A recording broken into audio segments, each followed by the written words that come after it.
Assalamualaikum warahmatullahi wabarakatuh. Alhamdulillahirrabbilalamin.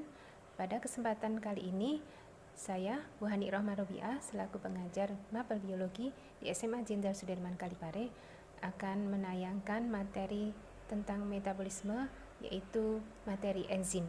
Silahkan menyimak materi yang saya tayangkan. Sebelum lebih jauh mempelajari tentang metabolisme, terlebih dahulu kalian harus memahami tentang enzim. Karena enzim ini berperan sangat penting dalam proses metabolisme, baik dalam katabolisme maupun dalam anabolisme. Maka, mari kita simak penjelasan tentang enzim berikut ini. Ilmu yang mempelajari tentang enzim disebut dengan enzimologi. Dan komponen keseluruhan dari enzim disebut dengan holoenzim. Holoenzim tersusun dari dua komponen. Yang pertama disebut dengan apoenzim, dan yang kedua disebut dengan kofaktor. Apoenzim adalah penyusun enzim yang berasal dari protein, sedangkan kofaktor penyusun enzim yang berasal dari non-protein. Dan kofaktor tersusun dari dua macam. Yang pertama ada yang disebut dengan koenzim, dan yang kedua disebut dengan gugus prostetik. Koenzim tersusun dari senyawa organik, sedangkan gugus prostetik tersusun dari senyawa anorganik. Pada enzim terdapat sisi aktif. Sisi aktif adalah tempat berikatan dengan substrat pada saat terjadi reaksi. Sedangkan bagian selain dari sisi aktif disebut dengan alosterik. Enzim memiliki beberapa sifat. Yang pertama, karena enzim tersusun dari protein, maka enzim adalah protein. Sedangkan yang kedua, sifat dari enzim yaitu termolabil, artinya dipengaruhi oleh suhu. Sedangkan yang ketiga berperan sebagai biokatalisator atau untuk mempercepat suatu reaksi. Suatu reaksi jika tanpa menggunakan enzim maka membutuhkan waktu yang lama. Tetapi jika suatu reaksi menggunakan enzim maka reaksi tersebut akan berlangsung jauh lebih cepat dibandingkan tanpa enzim. Yang keempat, sifat enzim yaitu spesifik. Artinya enzim hanya bekerja untuk substrat tertentu saja.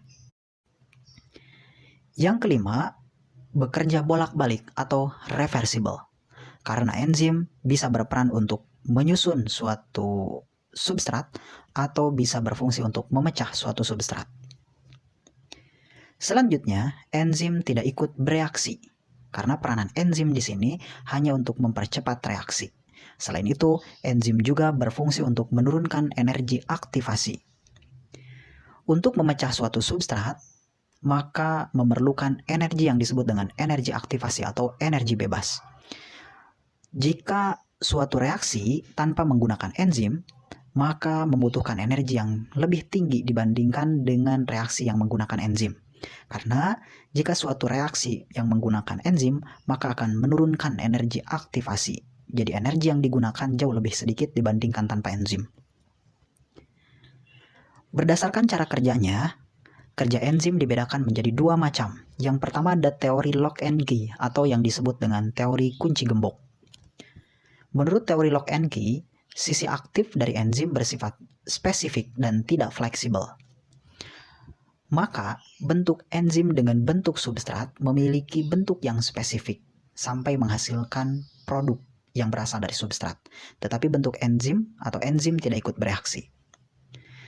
Kemudian yang kedua, teori induced fit atau teori kecocokan yang terinduksi.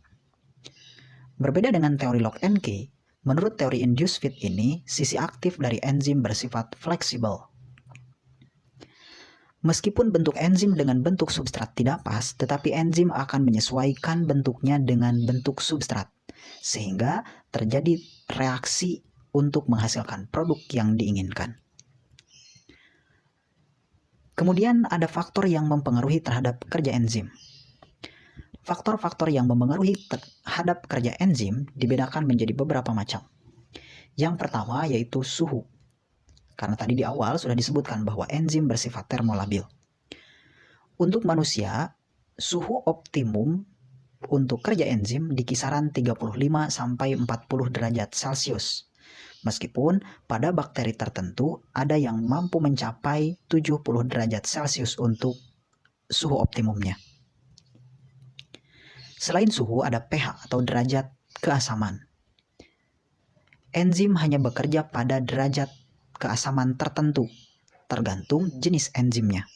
Karena umumnya enzim bekerja pada pH antara 6 sampai 8. Tetapi ada juga enzim yang bekerja dalam kondisi asam. Seperti enzim-enzim yang ditemukan di lambung, ada pepsin dan juga renin.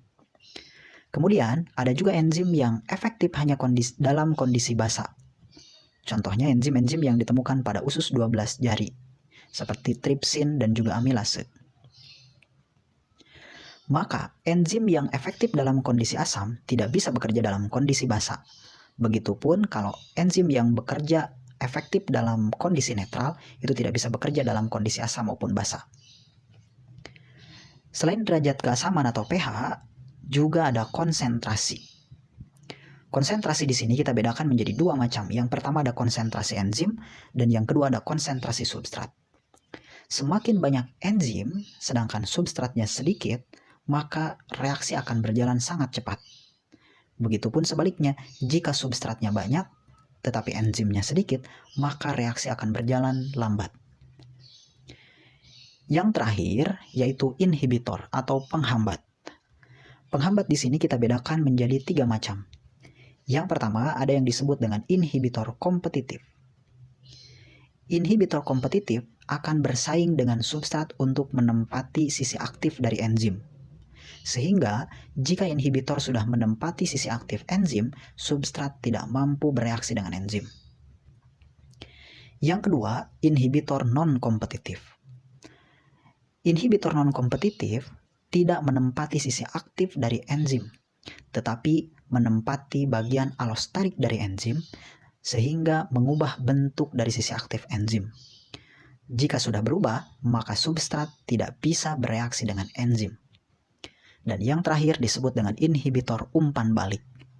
Nah, inhibitor umpan balik ini sebenarnya berasal dari produk hasil dari reaksi yang menghalangi sisi aktif enzim, sehingga substrat yang akan direaksikan tidak mampu menempati sisi aktif dari enzim sehingga tidak terjadi reaksi. Nah, itulah yang disebut dengan inhibitor.